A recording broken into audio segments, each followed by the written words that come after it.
Hi everyone. So I just want to make this short video. I was reading online and in multifamily space somebody was going direct to seller, right? So you have few different methods of looking for properties. You can call brokers or you can call the seller directly. So this person, I just literally saw this and I found it pretty interesting. So he reached out to the seller, and I'm reading here on my phone, and apparently the property was $1 million.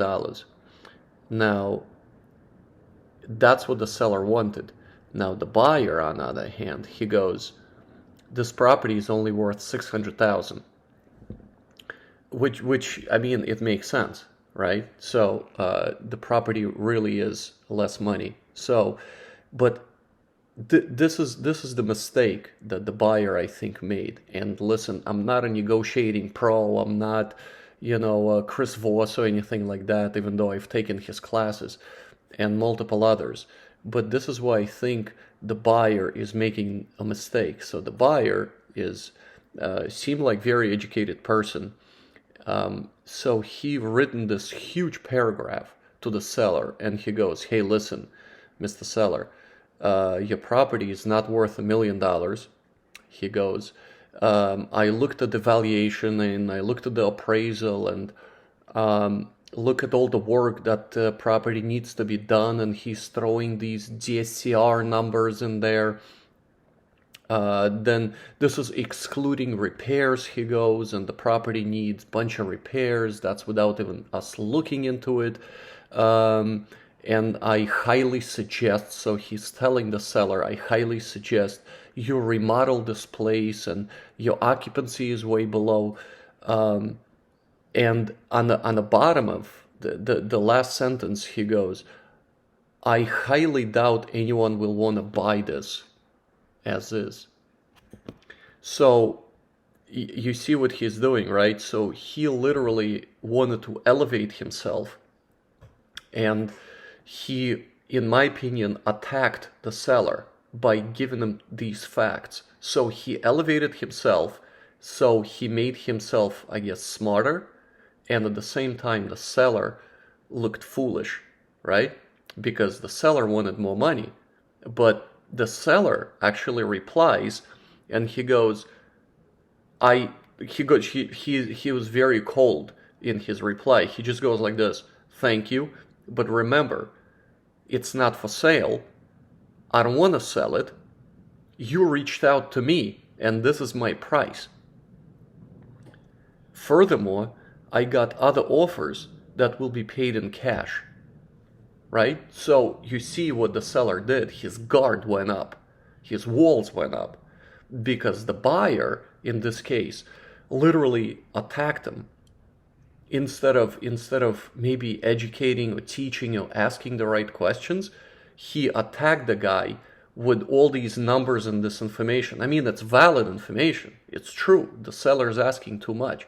But if you want to, this information goes very well to the broker. So if you're speaking with a broker, give him all this information because it's very valuable, because you did all this research. But when you go in direct to seller, like if somebody comes to me and he goes, I want to buy your house, everything is for sale. I don't want to sell my house. But if you offer me twice what it's worth, I'll sell. Sure, yeah, everything is for sale. I don't want to sell it though, right? So don't attack me and say, oh, look at the comps, look at this, look at the property sold next door. That's not how it's done. And please, you can comment below, you can put your information in the comments, and you can discuss. I'm not a negotiating genius or guru. I'm not here to teach anything, but from what I've read, the proper thing would be ask him questions to lead him to tell you more information. Like, for example, you can say, it's a great property. Why would you even consider my offer? Or why would you even consider selling? If it's cash flowing for you, what's in it for you, right? To find out his pain point. Because the seller might need, let's say, tax breaks, or he needs to exit this property and buy something else. So instead of putting all this data in front of him and basically saying, hey, Mr. Seller, you're stupid. for the lack of a better word, right? Ask him the right question. Like, for example, you can label it, and at the same time you can ask a question that leads him to another answer. Like, for example, you can say, hey, listen, in this area the vacancy is very low. Why is your vacancy so high? Can you just tell me a little bit more about that? Like, instead of saying, hey, your vacancy is low, bring up your occupancy, don't say that. Ask him a question. Let him tell you, right? Say, hey, listen, look at this. And in all of the properties, they're pretty much 100% occupied. Why are you 60% occupied, right? Or don't say, for example, it needs $600,000 in repairs or something, whatever he said in here, 600,000 in repairs. Don't say that. Ask him a question. Say, hey, listen, if you had $600,000 or 500,000, whatever it is, where would you put this money first? In what project would you start on the property first? Like, what would you do? And then be quiet. Let him tell you, because if he's gonna say, hey, listen, I would probably do nothing and keep it for the rainy day, then you know the property is in good condition. But if he'll tell you, I think the roof that needs to be replaced, or there's a foundation issue, or there's a plumbing or electrical issue, then you know your capex budget should be much higher.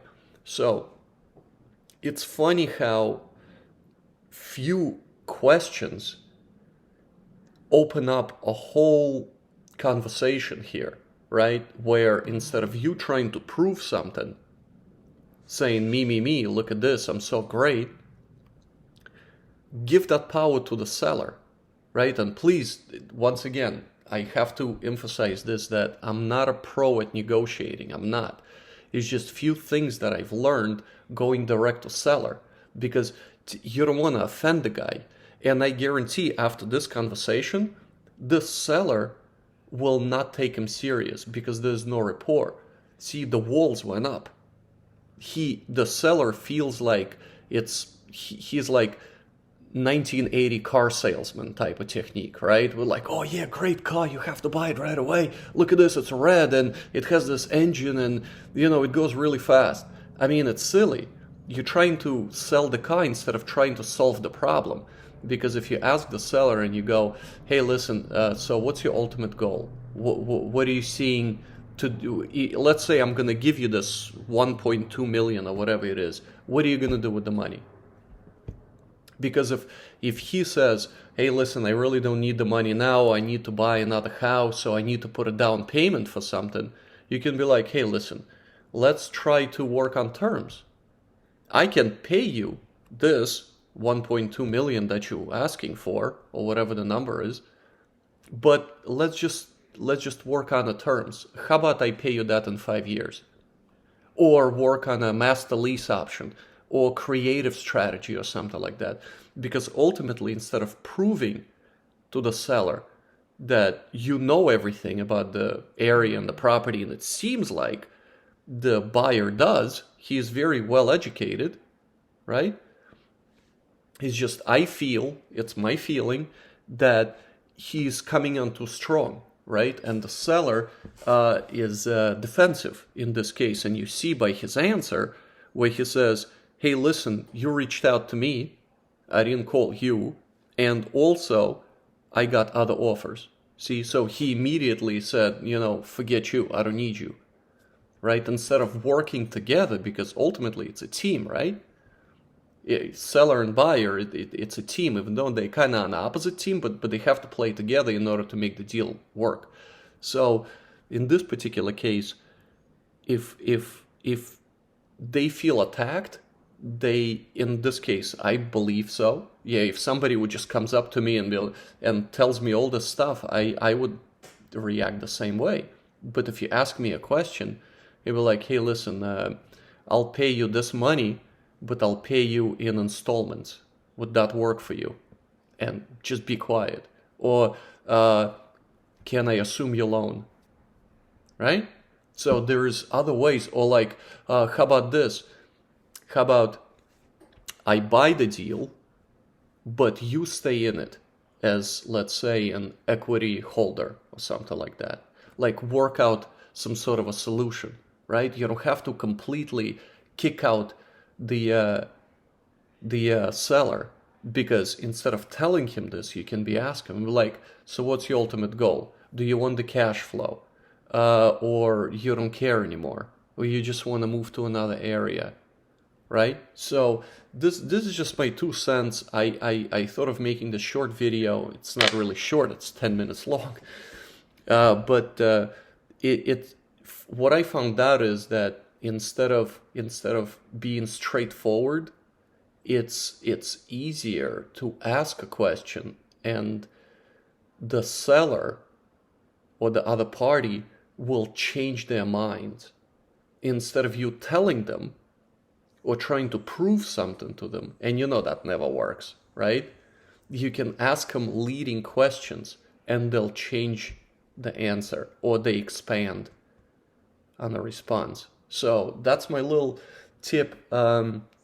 And I found this very, very funny. It's great that people do this, but at the same time, I believe that sales and negotiation should be taught, and people should really, take classes. So I do read, like I mentioned, Chris Voss's book, and I've taken his classes and other negotiation people out there. So they do really help to understand the pain point and what the seller needs. So in my opinion, that's what should be done in this situation. But I'm curious how this is going to play out. I really can't comment anymore, because this is just a little snippet of what was posted online. And that's about it. Yeah, so if you have any questions, reach out, and please put your comments below, and negotiate and go back and forth and see what you guys can figure out here. So talk soon. Okay, bye.